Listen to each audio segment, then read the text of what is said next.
Bonjour à toutes et à tous, merci de nous retrouver sur les réseaux sociaux de Thiers d'Or et Montagne, au cœur des entreprises du territoire. Vous le savez, nous allons à la rencontre des sociétés qui font notre territoire, des sociétés qui innovent, des sociétés qui forment. Et aujourd'hui, nous sommes au cœur du groupe Combronde, près de 1000 salariés dans cette entreprise. Donc sans plus attendre, nous allons rejoindre Fabien Combronde, le directeur général, qui va tout nous dire sur son groupe. Fabien, bonjour.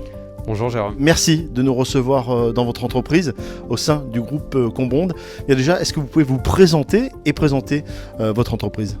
Écoutez, rapidement, moi c'est Fabien Combronde, donc je suis le président du groupe, société familiale. Je travaille avec ma sœur Céline et mon papa François. On est comme je vous le dis, une société familiale basée à Thiers, dans le Puy-de-Dôme, depuis 1945. On est la 3e génération avec Céline. Et on est aujourd'hui un acteur sur l'ensemble de la chaîne logistique et transport global. Donc voilà, à la base c'est le transport routier, mais depuis on a diversifié un peu plus l'activité. Pourquoi Thiers et pourquoi être resté dans le territoire ? Historiquement, le groupe a été attaché à la montagne thiernoise tout d'abord, Paladuc, la ville d'origine de mes grands-parents. Puis Thiers, mon papa a repris l'entreprise à la fin des années 80. Et puis de là, on a toujours finalement vécu ici, grandi ici. Et puis le siège du groupe s'est renforcé à Thiers. Est-ce qu'on peut rentrer un tout petit peu dans le détail de toutes ces activités que vous proposez à vos salariés ? Ouais, alors très brièvement, aujourd'hui, c'est vrai que le transport routier, les camions restent la majorité de notre activité, 60% à peu près de notre chiffre d'affaires. Mais aujourd'hui, c'est qu'une partie visible, finalement, celle qu'on voit la plus mobile. Après, il y a toute la partie logistique, le stockage, les entrepôts, les activités packaging, le tri, la réparation de palettes. Et surtout, depuis une dizaine d'années, le report modal, donc une volonté pour notre groupe d'aller sur un transport plus innovant, plus propre, plus responsable, donc avec du transport ferroviaire, avec du transport fluvial. Et aujourd'hui, des choix importants qui ont été faits pour nous d'investir dans dans une entreprise ferroviaire. Après, il y a aussi toutes les activités de garage, de carrosserie, finalement de gérer à peu près notre outil de production, qui sont nos camions, et finalement les hommes qui sont derrière le volant. Quand on grandit, quand on évolue, il faut forcément former le personnel. Alors on a besoin de le former, il faut déjà pas se louper, il faut le recruter. Donc il y a des recrutements internes, il y a des promotions internes, il y a des recrutements externes. C'est vrai que quand on rentre chez nous, on a aussi un certain savoir-faire qu'on veut développer. Et donc ça passe par de la formation, de l'accompagnement, connaître notre métier, ses spécificités, connaître les clients, toujours avec des contraintes aussi fortes sur la sécurité des personnes, des biens. Donc c'est important pour nous de les accompagner sur ces notions de formation, tout comme c'est important de les accompagner sur un côté transport un peu plus novateur et sur un métier contraignant. Et notre report modal, nos investissements sur les transports, notamment ferroviaires, vont dans ce sens-là. Vous faites partie des acteurs importants sur le territoire. Il y a des interactions également importantes avec les entreprises du territoire. Est-ce que vous pouvez nous en parler ? Est-ce que vous pouvez nous parler des ententes que vous avez avec les grandes sociétés du territoire ? Écoutez, on a forcément aujourd'hui envie d'être proche de ces grands industriels. Vous parlez j'imagine, vous avez le cœur jaune et bleu également, même s'il est un peu vert, mais on a forcément envie de se rapprocher de ces gens-là pour aujourd'hui les accompagner dans cette transition énergétique qu'ils veulent à tout prix lancer. Donc on se lance avec eux dans des notions de réduction de CO2, dans des notions d'intermodalité. Et puis nous, on travaille également localement beaucoup avec des gens comme la Verrerie de Pigueum, ONC Linois, comme la Cartonnerie de Courpierre, Celta. Donc oui, c'est des acteurs importants à qui on veut proposer en fait nos solutions de transport, de logistique, de ferroviaire. Et puis après, on travaille énormément, nous, beaucoup sur la boisson, les liquides. Et puis on travaille aussi beaucoup avec les compagnies maritimes pour tout ce qui est flux import et export, qui remplit notamment beaucoup nos activités ferroviaires.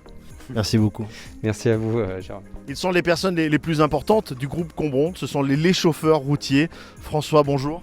Bonjour. Ma première question, François, depuis combien de temps travaillez-vous au sein du groupe ? Au sein du groupe, ça va faire pratiquement 6 ans. Et ça fait la 37e année que j'ai attaqué la route. François, quelles sont les grandes évolutions que vous avez vues dans votre métier depuis 35 ans ? Eh bien, les évolutions sont énormes, puisqu'à l'époque, on n'avait pas de moyens de communication comme aujourd'hui. On n'avait pas de GPS, on n'avait pas de téléphone portable déjà, simplement ça. Une carte. Une carte routière. Et avec cette carte routière, enfin ces cartes routières, on faisait toute l'Europe. Pour faire ce métier, il faut être un passionné. D'où vient cette passion pour les camions et la route? Cette passion vient depuis tout petit, puisque mon père était déjà routier. Donc depuis l'âge de 5-6 ans, j'étais dans les camions pendant les vacances scolaires.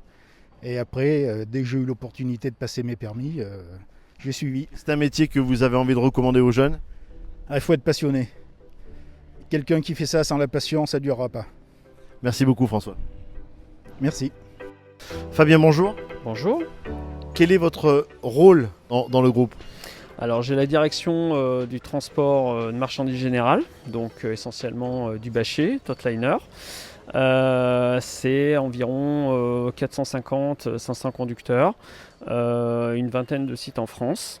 Et j'ai aussi la direction de l'entité Combond Packaging, donc c'est plutôt de la logistique industrialisée, spécialisée dans le tri et la réparation de palettes bois pour des faiseurs, des grands loueurs de palettes.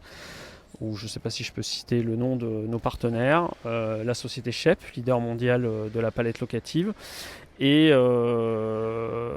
IPP, donc numéro 3 de la palette locative aussi.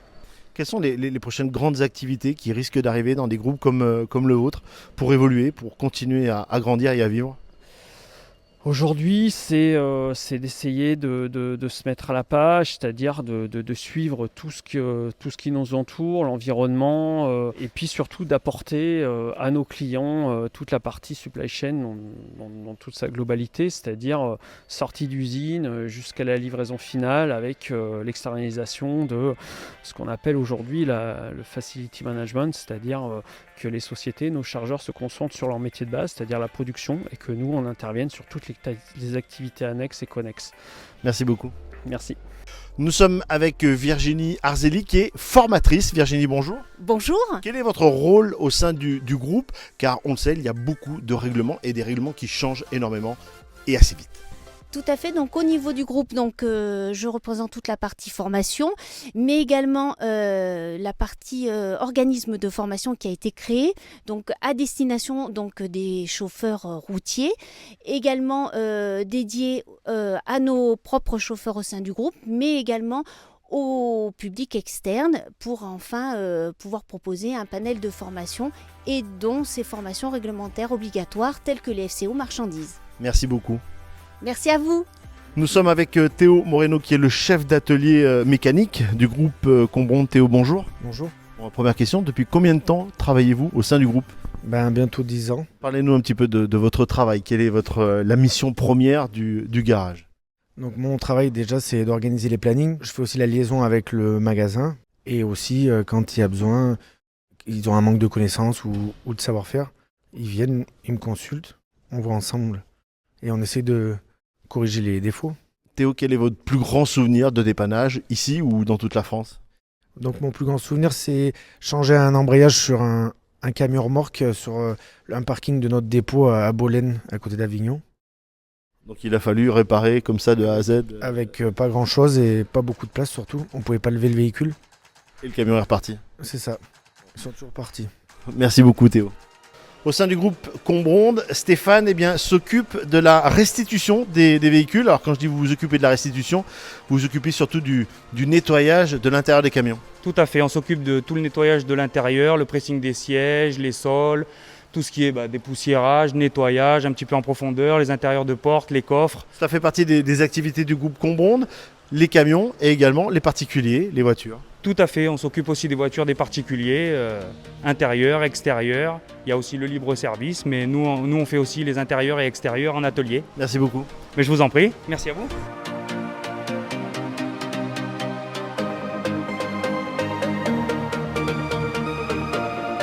Merci à toute l'équipe du groupe Combond de nous avoir reçus et de nous avoir présenté toutes les activités qui fait le groupe. Merci de nous suivre, merci de votre fidélité au cœur des entreprises du territoire. C'est terminé et on se donne rendez-vous très vite pour un prochain numéro au cœur des entreprises du territoire.